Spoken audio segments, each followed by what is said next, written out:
So maybe it's because of Odegaard coming in, though. Yeah, and we'll get to him.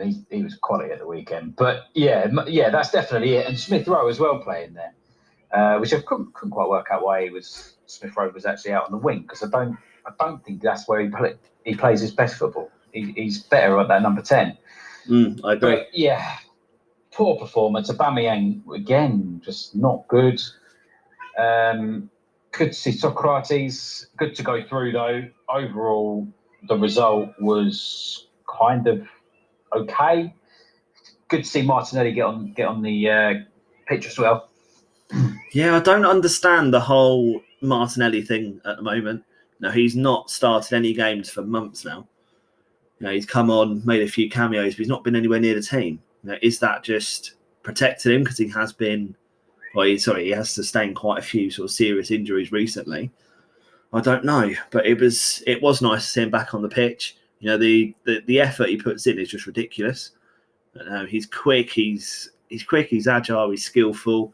He doesn't ever give a ball up.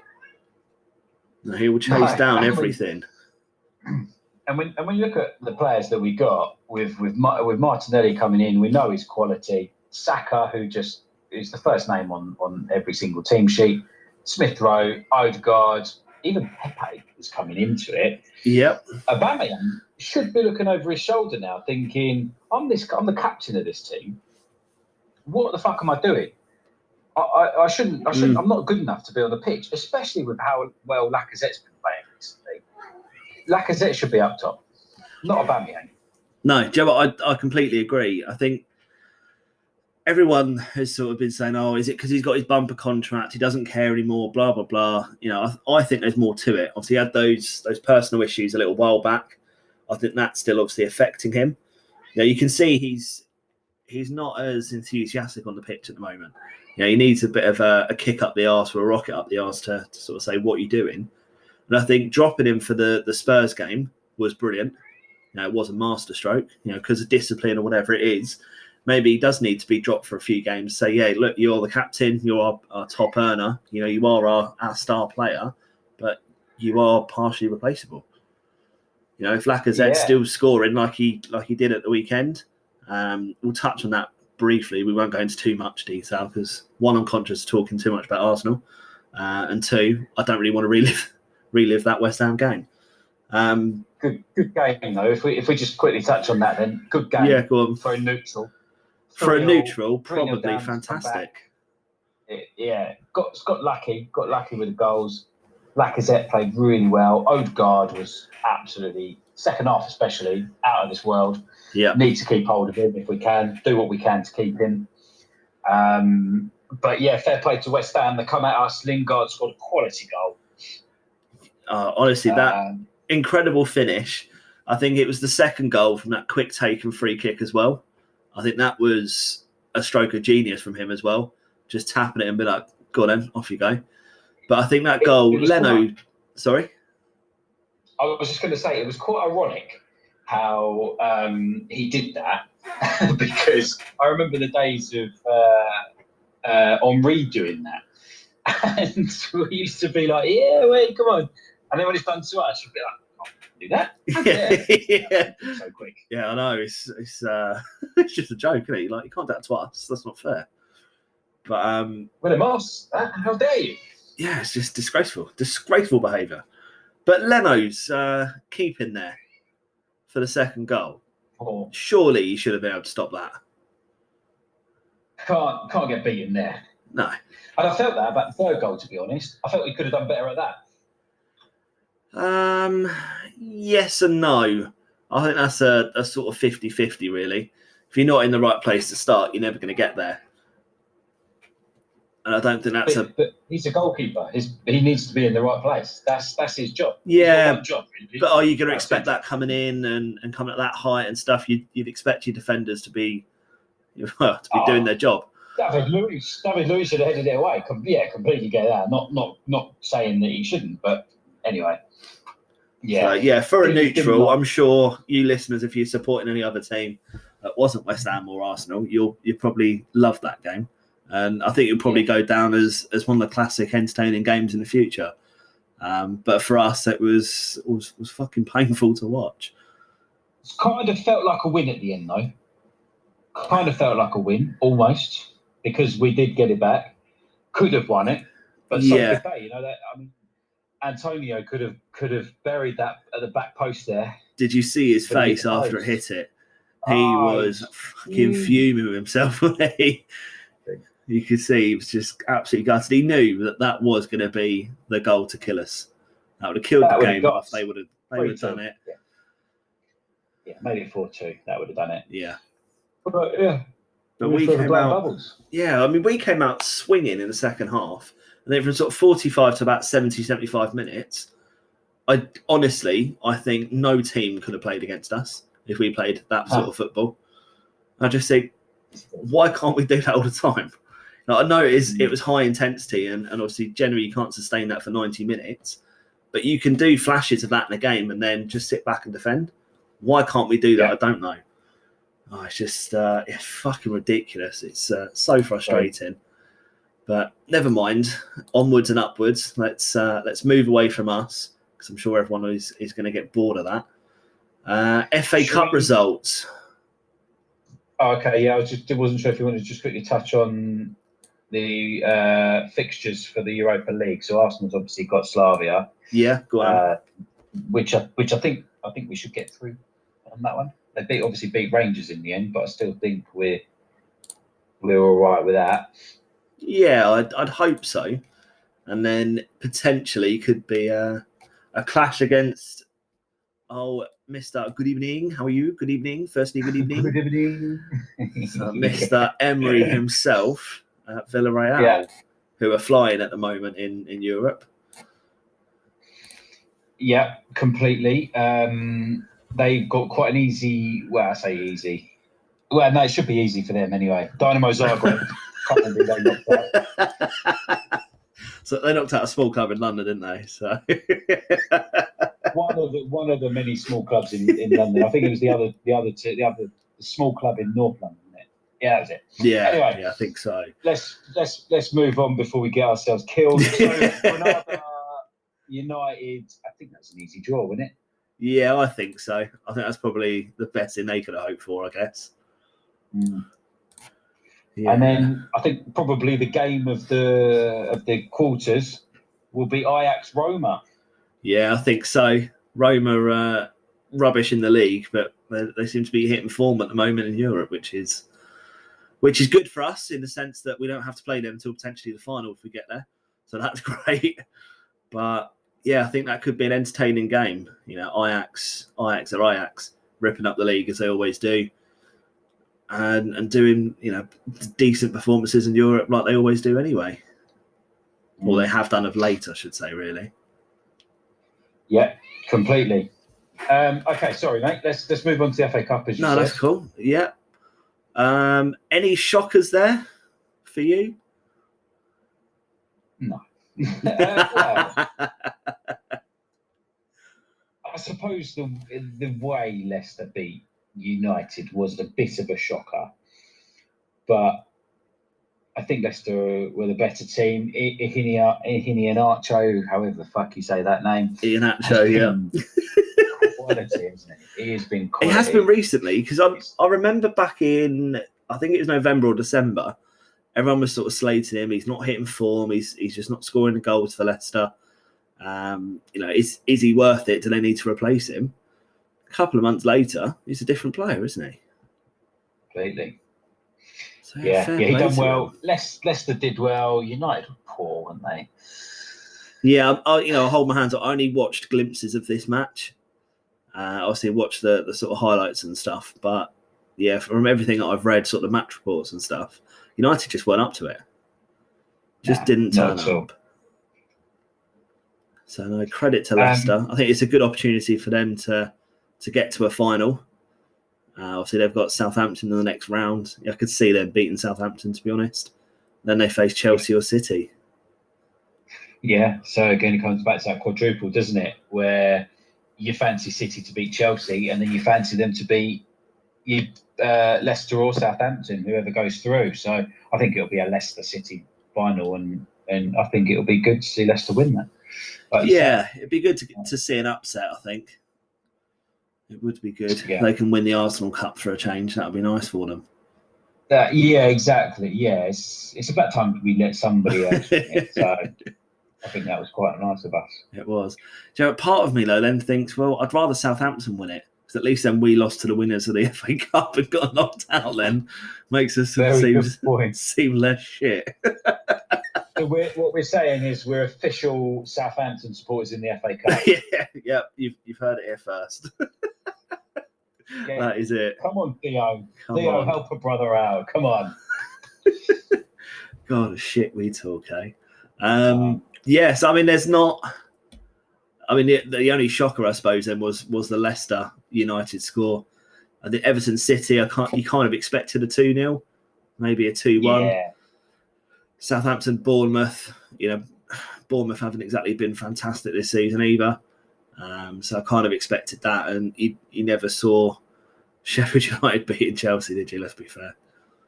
No, a fair play to Redmond for Southampton, actually. He played really well at the weekend. One of his best performances, I think. I know Bournemouth obviously in the lower division, but I think he played really well. Yeah, he definitely turned up for the game and sort of led by example, didn't he, on that one? Yeah, and Chelsea, they were going to beat Sheffield, weren't they? I think it was a game Sheffield United could have done without, really. They probably could have just done with cracking on with their trying to get into out of the relegation zone. Yeah, I mean, you say that, but it's probably actually a welcome distraction, I guess. So they don't have to worry about how bad they're doing and the inevitable drop back into the Championship. Could be a case of, well, let's just see how we go.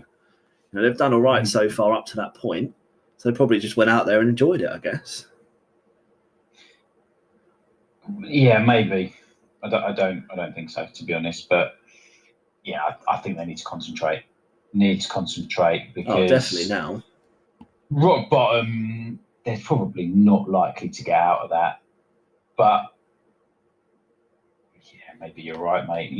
Looking at it, looking at the league table there, they're on 14. Fulham in 18th is on 26. That's just... It's too much, I think, now, isn't it?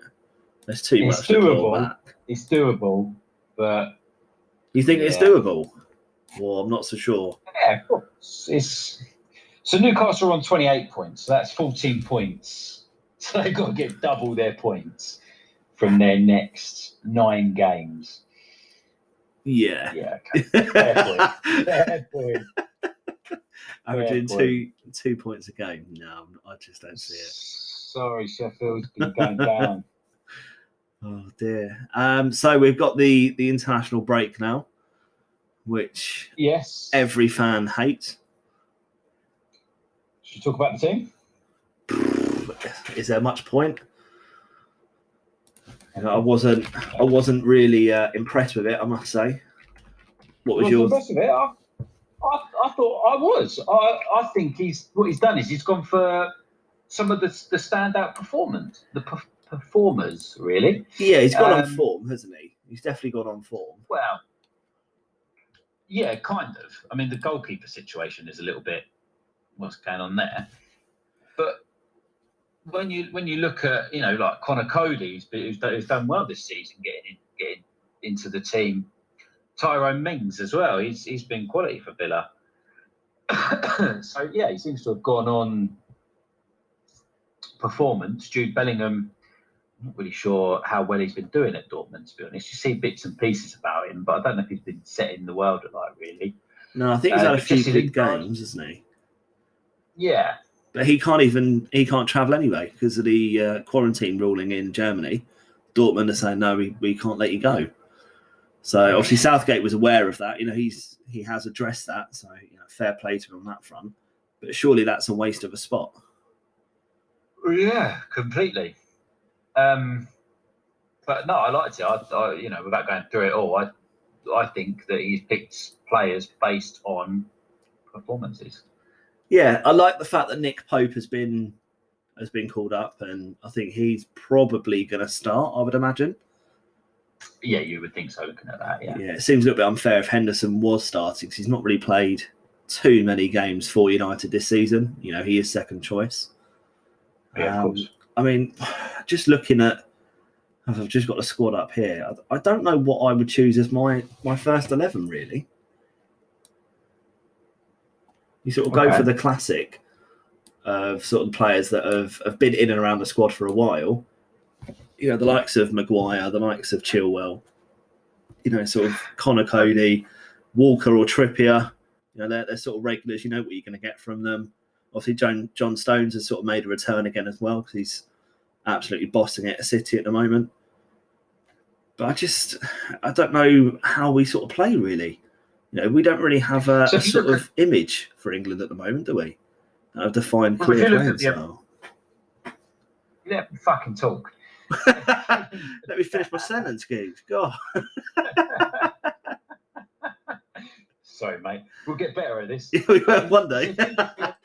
If you look at... Just let me fucking talk. Oh, come on. Spit it out. If you look at the opponent, San Marino, who we should dick at least 12-0, because every other country does. Yeah. Albania, Poland. And then you look at the players that we've got there who are doing really well in, well, you know, with the exception of Jude Bellingham, we're all doing really well in the English league. Yeah. I think we should. It's a bit of an experiment, isn't it? He's gone on the performances that they've been, you know, putting in for their clubs. I think it's a bit of an experiment to say, and Kieran Trippier should say. I think give a few of them, put Sam Johnson in goal. Let's see how he's been doing all right for West Brom, ish. Let's see how they get on. Let's give them a go. Give them a cap. Yeah, Joe, I'd completely agree with you.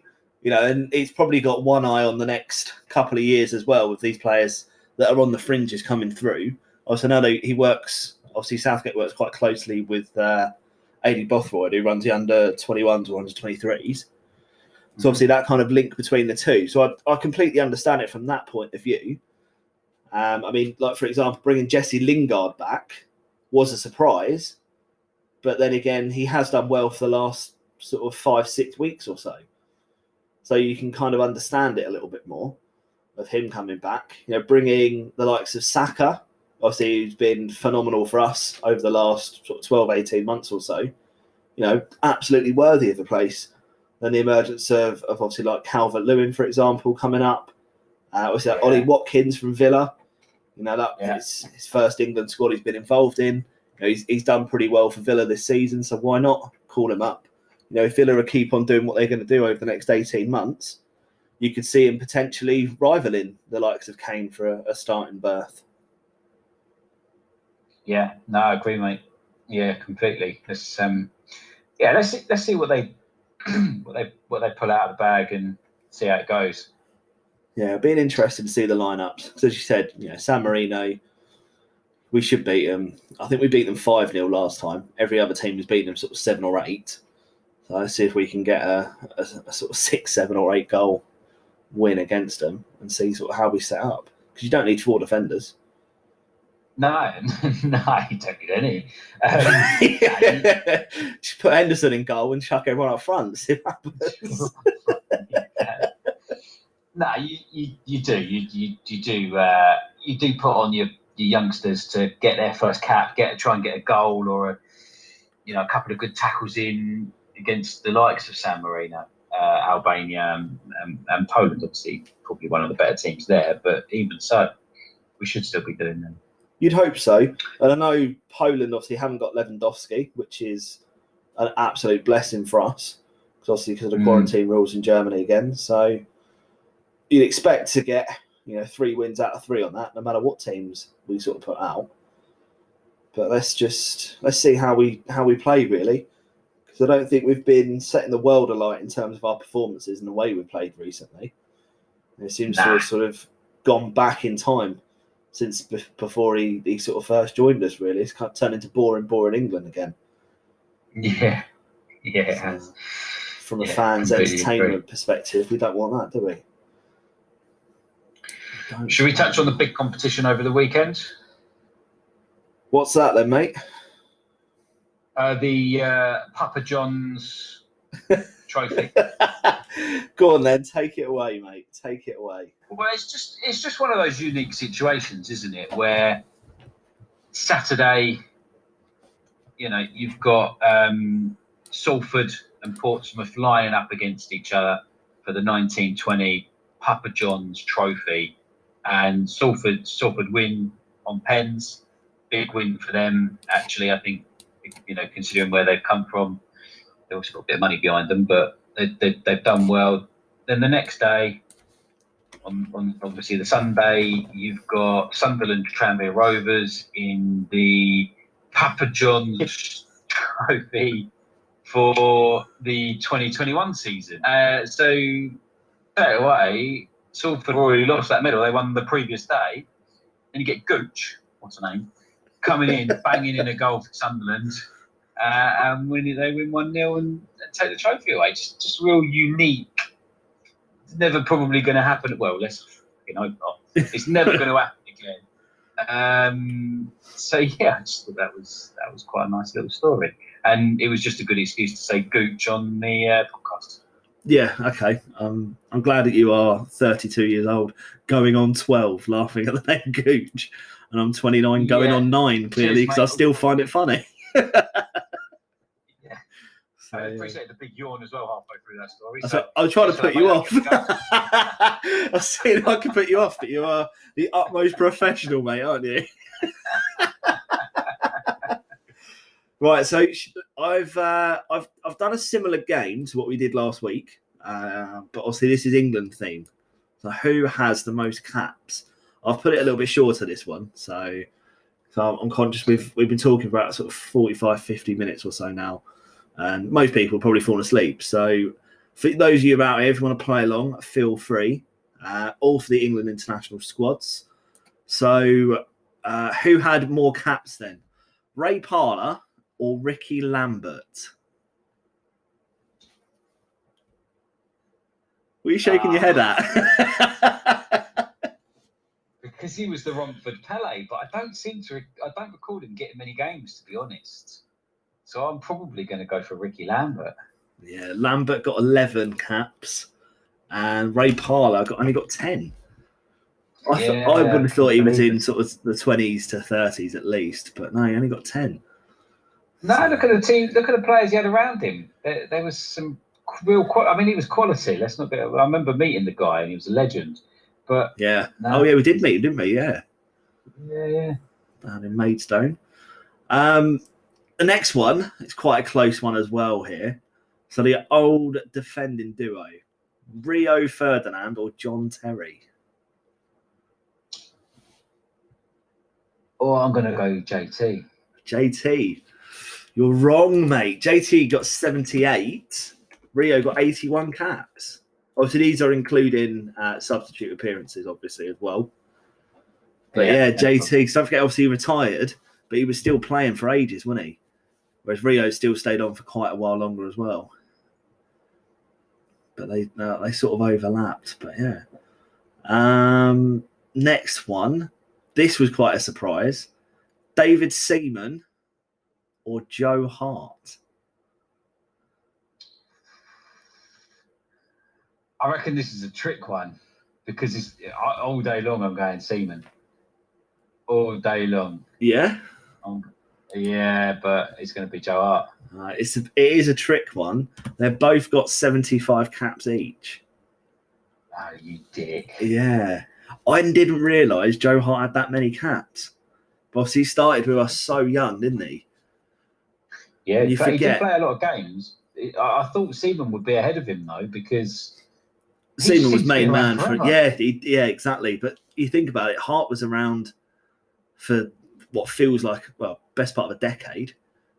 And he's still about now. I know he's at Tottenham and he's sort of second/third choice. But he is still knocking around. He's not exactly old. I don't think he's past it. He just needs a team where he can get back in. Did you see his Instagram on Yes. Thursday? Oh, mate. Have you seen the statement? He's like, I've got a team. Who the fuck needs a team of social media managers when you're now a third choice keeper?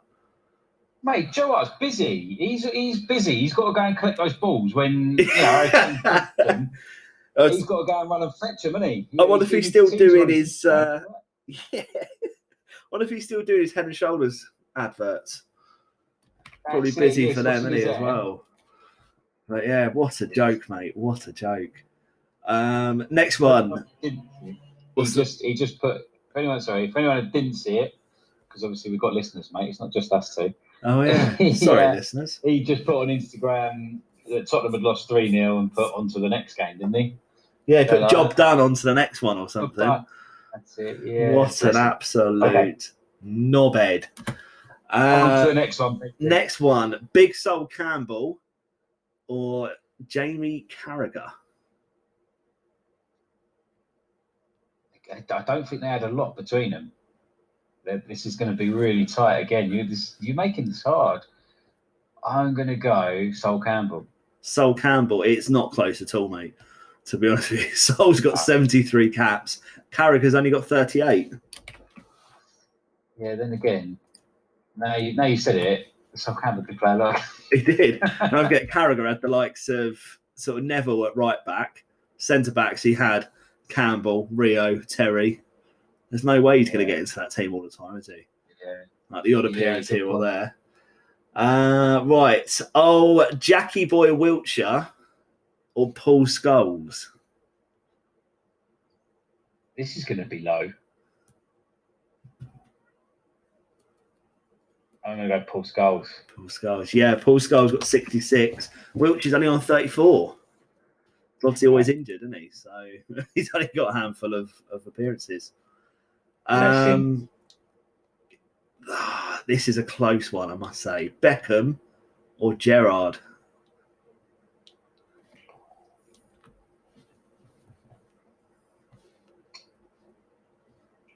That's a hard one. I'm going to go Bex. Bex, yeah, correct. Bex 115, Gerrard 114.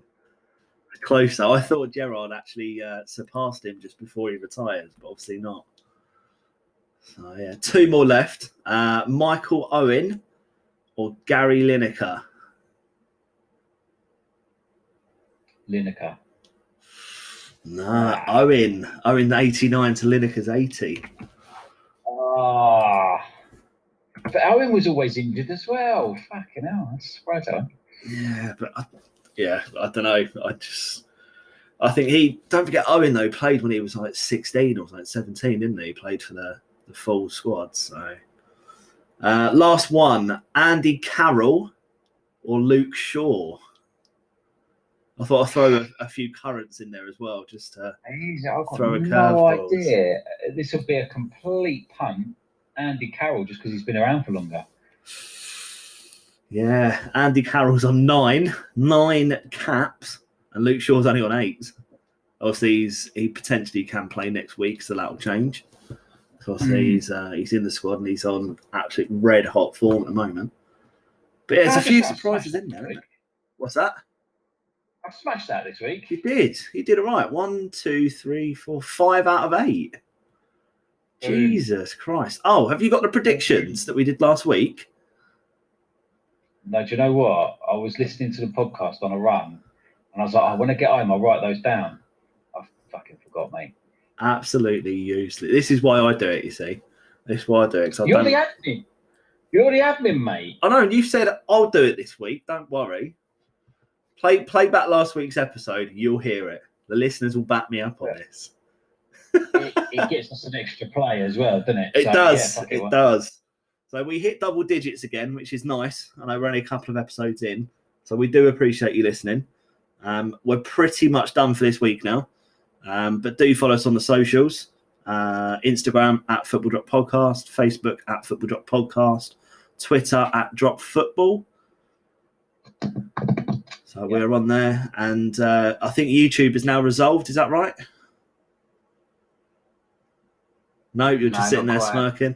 So yeah, I haven't quite got. I can't. So technical guru has not sorted it. So I'll get on that this week and get them all up there. Fucking useless. No, you can't be trusted. Can't be trusted. I'll get this sorted this week. I will have it on YouTube this week. Whatever. Right. It's harder than I thought. We're calling it. Have a good one, mate. I'll speak to you next week. Have a good week, mate. Bye-bye. Catch you later.